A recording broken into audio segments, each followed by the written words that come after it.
Welcome to Dark Speak, where secrets never sleep, and the darkness always has something to say. In hung byuk che trong bong dem, 3 ka chuyen kindi ko that, 12 kong fi nuoi kwa nong dong, and hung doi kai ben che bo de ju jin ko. Nu te ban and kwa twa, fong, la nu tui luon ko man, Bon kung chin la nuts kio twa veo do quinche bo. Chung twa fuang chan che veo ban dem. Boi kufo kwa na twa ko nigon den sang va canton. En hung sao moti lon tre kwa chin ke la. Chung twa kong bao jio che o kuvuk du nua. Kufo kwa twa duak thiak kan nua moti kon duong chin. Tu du to are nu en hanfu roi vong tiar lai no I lean boy truck chin. Koi kan duong I kan ko moti loy da dan sao veo vung trang tre bo hong va ku dat rong kong aio. Chin dia hen dac beat. Nai de keen cho train niam ham du tiaron and ko quain. Dem amai. Fong va twa quiet din Thursday thay doi lo trin. Chung twa che tu na twa. Bang kwa moti kan duong shi and rung noda noi veo moti in han fu. Kahoch la che vong vi kan. Duong chin roy tip tuc hung are kan duong dat. Sao du quay lai bang loi quen tuak. Chung twa muon tangam quang duong. Bien hung vong che thong fuang de tiaron and quadadong. Moi Thursday koi dao ben thuang. Chung twa vo che vo tiaro chin vi. And hung chin vat van. Then hung. Chong bao lao sao. Sie hai bet dao nathe ting byuk chan vang len fia sao. Luke dao. Chung twa kong ben tom. Vi kan duong nai von konyi nuoi che bo hok nuoi dandy bo tak kwa. And hung kai chung twa tang tak, ting byuk chan kung in han theo, kai jaim suong che cham, no kung cham lai. Mo cam jiak bat and lon dan, twa va fong, du a mat nin now, tim dat man. Kai den don sang den han, chung twa dung lai, nguai nin vi sao, kan duong trong kong. Chung twa tran and now rang ko lichi lai moti nuoi chebo now, du ko tin ju koang catch. Chung twa tip tuc. Bang kwa kan duong fu de tiro lai truck chin. Roy hung tang are kan duong dat toi om kong jong kan duong truok. Lloyd at nai kong ko den. Hai ben dai dac hong keiko. Kong kai vi demo de dac quan. Am lan va kin byuk chan nu non han. Chung twa chidam kuong and moti dam. Ti. Quiet din kwe dao tiaro lai. Chin luke I. Twa thoang the moti bong den vut veo rang ke ben tre. Kan tuong du lap tuc goi lai trong dao twa and hung byuk chan bam rit fia sao tu truok. Twa noi no voi fong rang twa with the ai du lao veo bui ram. On chi koi, bao twa song tang kwa, chen yu quan and tuong tuong. Twa muon tin ju du, and hung trong long lai de len cam jiak bat an mo ho. Chung twa che tip. Kai den gon and oi tuan in the bong den. Kong ko jai are twa bet dao gi min de hong tuong. Then hung nai luke gon toi kan duong chin. Tu trong rang ke catch koang sao met. Vang len tiing zeo zak mami. Say hai chung twa dung lai. Quay down nin. Jua koang dat trong lon trong bong toi. Mot hin nuoi dang dung bat dong. No kong byuk toi. Kong che di. Chi dung du lang ladoi theo. Nu de cho chung twa tu truok. Kan duong truok mat toi dac. Kai on den tu kufo fia sao vua tatlim. Tova fong the aro rong bong nugli. I dang dung sung sung noi by dat long lo. Han kwe mat tang vi fia chung twa. Mo chikao hoodie den trum kindao. Quan kaki rach ban thiu. Doi ji den xi mao. Han dung du. Bat dong. And hung su hien dying qua han king kong kai nuan gung tho. Twa chua tung so hai den vei. Tre tim twa don dap. Nu muon thodare koi long guk. Fong nin twa. Roy nin lai bom nuoi. Tone noi ju gi du. On lap bap. Hoi han dang lam gi.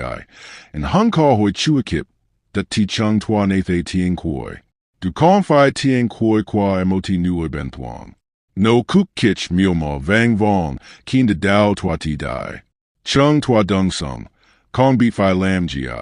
Han van koi, dao ki enging, doi matamotu, kua mat trang bek den, amusing in aro trong bong toi. On nen I shuyen tang veo twa, de lia moti vet han kin hong trong kyuc. Chia moti ga sao, twa va fong hu rang nu kan en na, Ko la chung twa si kong bao jio kwe vi duok nua. Chung twa batche, lao di dine quang tren quang duong con lai. Chua bao jio twa chen han den the trong doi. Nu the fire sao la lua jen guk dang ruat doi. En hung tieng quoi I van vang vong. Kong in gung doi sat tai. Moi byuk che qua twa la moi nip hong lon. Chan run len viso. Kai chung twa lao duok vi den na. Twa jiu si suong nan tak nan tau. Roy voi vie chat chat moi qua. Si e hein goi du do dak. Kong ai and oi nin loy. Chung twa chi beat rang tu demi. Kan duon dat dan veo rung lak dung esi my malat and oi kong bao jio duok dat chan den nua. Nu ben laki ue chebo trong dem. Hey no rang on sang kong chi shua di bong toy. Ma doi kai kan che jiao and hung Thursday dang.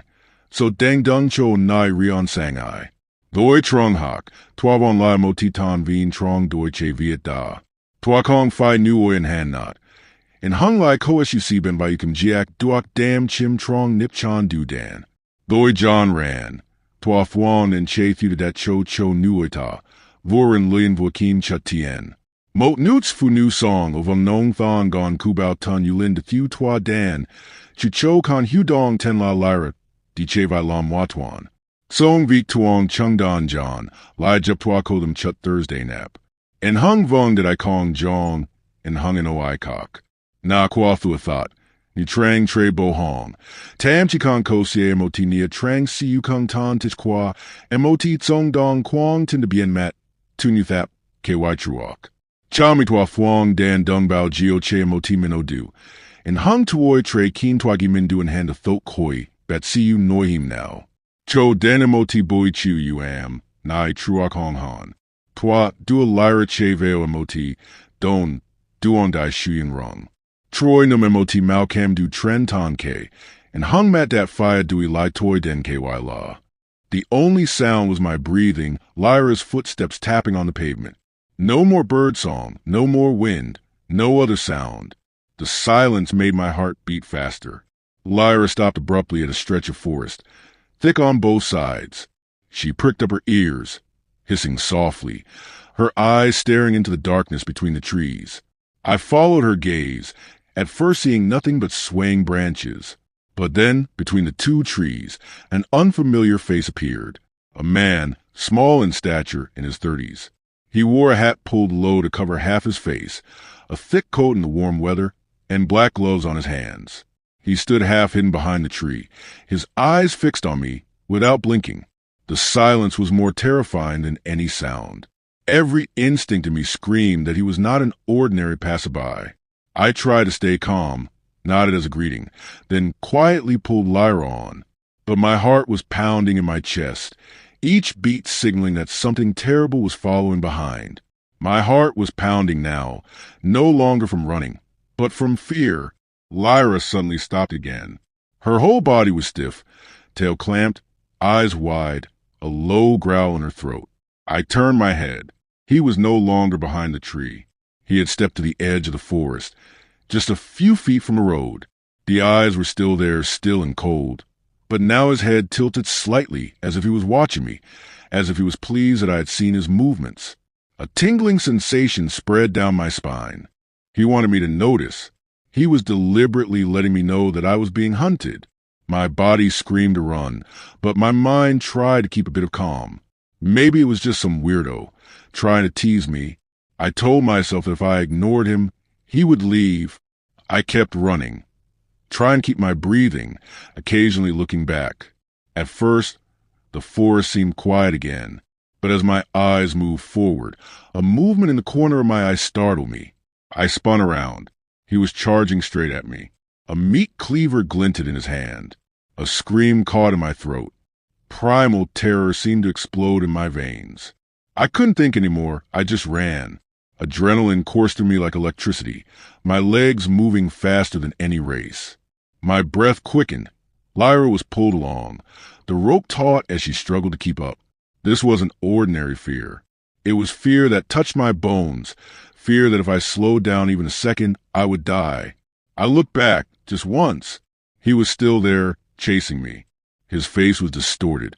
his mouth open as if he were snarling, the glint of his knife reflected in the last remaining light of the afternoon. He wasn't running like a human. His arms were flailing wildly, his legs moving strangely, too fast, as if his body wasn't used to running and was still being forced by something. And then I realized he wasn't breathing.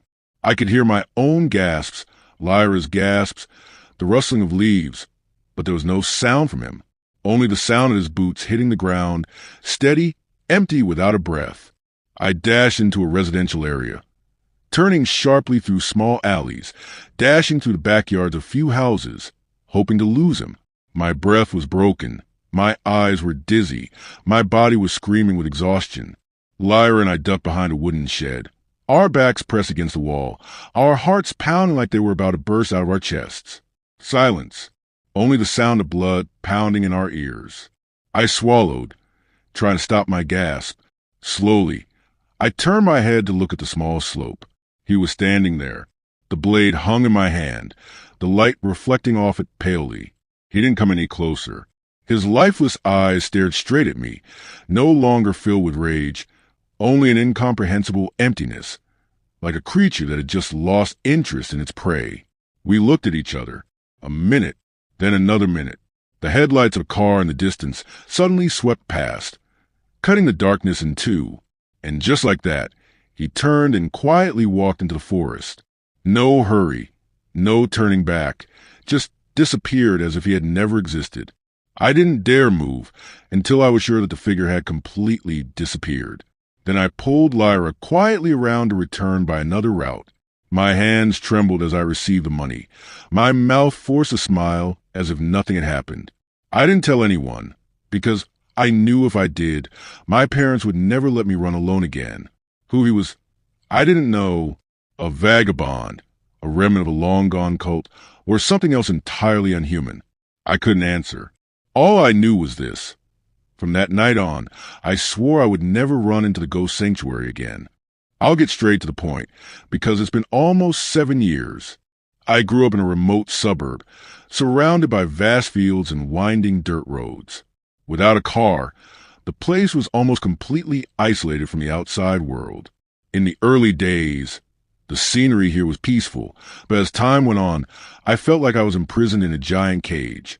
That feeling became more and more suffocating when the quarantine period began. The first time I noticed something unusual, I was only 9 years old. My brother and I, who were 7 at the time, were walking our little dog around the street. We were talking as we walked, not paying much attention to our surroundings. Suddenly, a man's voice called out to us, "Hey, come here." A white SUV was parked at the end of the street. The man stuck his hand out the window, waving. He was tall, pale, with curly blonde hair and a strange expression on his face. My brother tried to step closer, but I pulled him back. I was always worried, and stories of children being lured away still haunted me. I led the two of us back and headed straight home, still watching the car. The man watched us, then turned around and drove away.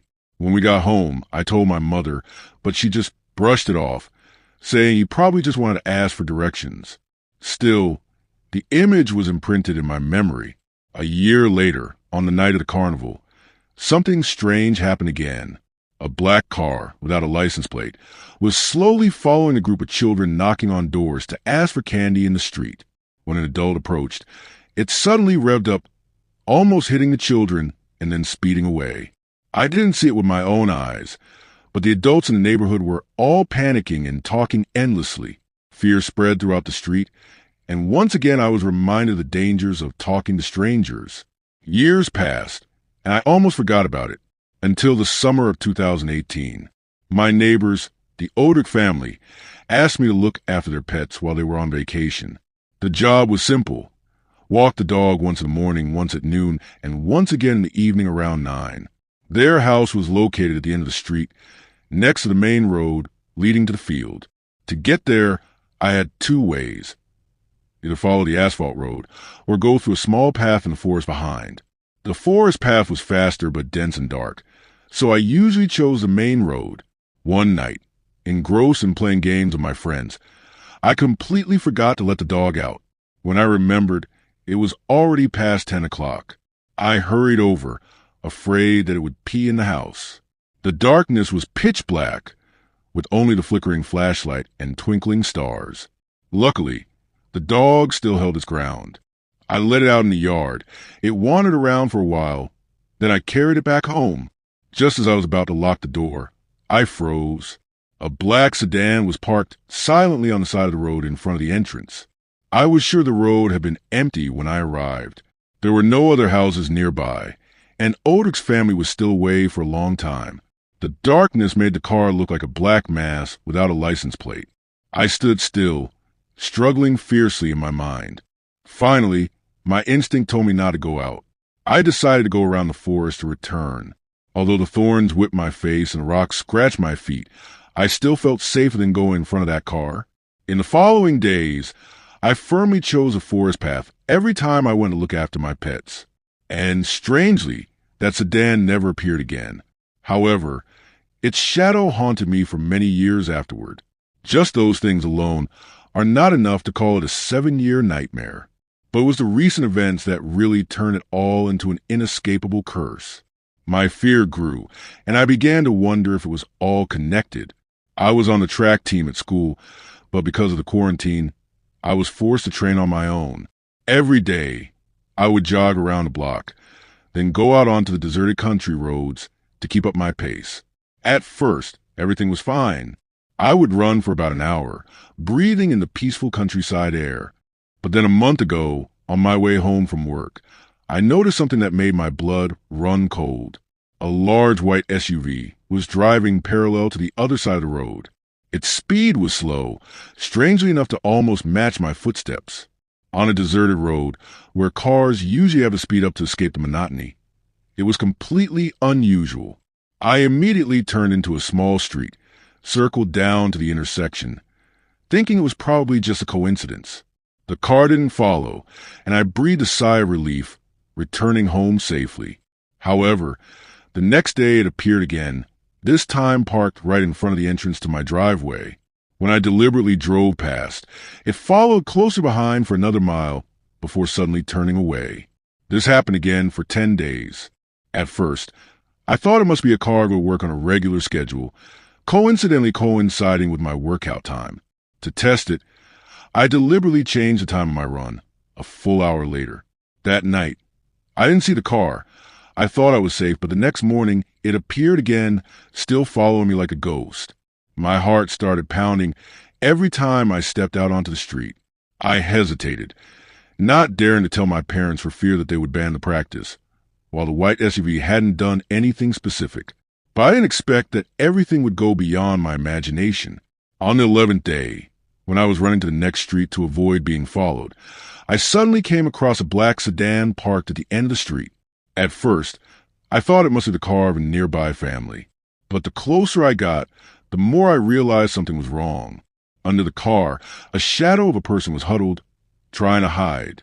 He stood hunched, barely able to keep his balance. The sight made my skin crawl. A cold shiver ran down my spine. I immediately changed direction, turned around and ran back, my eyes still glancing back. What was more terrifying was that right at the beginning of the street, a familiar white SUV blocked my way. I panicked, but in a moment of desperation, I chose to face the familiar evil rather than run into the strange shadow under the sedan. I accelerated, heading straight for the SUV. And just as I feared, when there were only a few steps left, the car door opened, a tall man rushed out, rushing after me. Curly blonde hair, a towering body, eyes wide open as if wanting to devour his prey. I sped up. Thanks to months of training, the distance quickly increased. But he was still close behind, his footsteps pounding, his rapid breathing resounding like a hungry wild animal. When he saw that he could not catch up, he screamed into the night, "Stop, I just want to talk." The words were overwhelming, both pleading and commanding. I responded with a defiant wave of my hand and rushed straight towards home. When the door locked behind me, I collapsed, my whole body shaking. That night, I could no longer keep quiet. I told my mother everything. She immediately called the police. But sadly, because I did not have time to write down the license plate number, they could do nothing but promise to patrol. And then everything passed in silence. I was haunted for many nights, piecing together all the events from my childhood until now. The image of the white SUV calling me when I was 9 years old, the black sedan lurking on Halloween night, then the persistent stalking in the dark. It was all a chain. And the one who rushed out to chase me that night, a tall, curly-haired man, was the first face I had ever seen from the white SUV. A relentless predator, stalking for many years, waiting for the opportunity to drag a child into darkness forever. The story of running in the dark revolves around the haunting experiences of a young person who loves running. Since childhood, they had escaped dangerous situations many times. A stranger in a white SUV calling them closer, a black sedan stalking them on Halloween night, mysterious figures running in the woods, and eerie laughter echoing from the dark space. All of them seemed like isolated incidents. But as they grew older, they realized that every event was tied to a single figure, a tall, curly-haired blonde man with a vacant, predatory gaze. He patiently followed them for years, appearing whenever they thought they were safe, like a never-ending nightmare. And the last time when he rushed out a familiar white SUV, the image matched perfectly with the memory of when he was 9 years old, proving that he had never left, just waiting for the right moment to tear his prey apart. I still live to tell the story, but every step I took in the night now felt like stepping on the boundary between yin and yang, because I don't know if he's just a persistent psychopath or something else, a ghost in human form, patiently stalking the deserted streets, waiting for someone to make a mistake. And maybe the next time you go for a run, when you hear footsteps behind you, you'll know how I feel. Brace yourself, because in the next video, I'm going to tell you about the man who never breathes and why his silence is scarier than any laugh in the dark.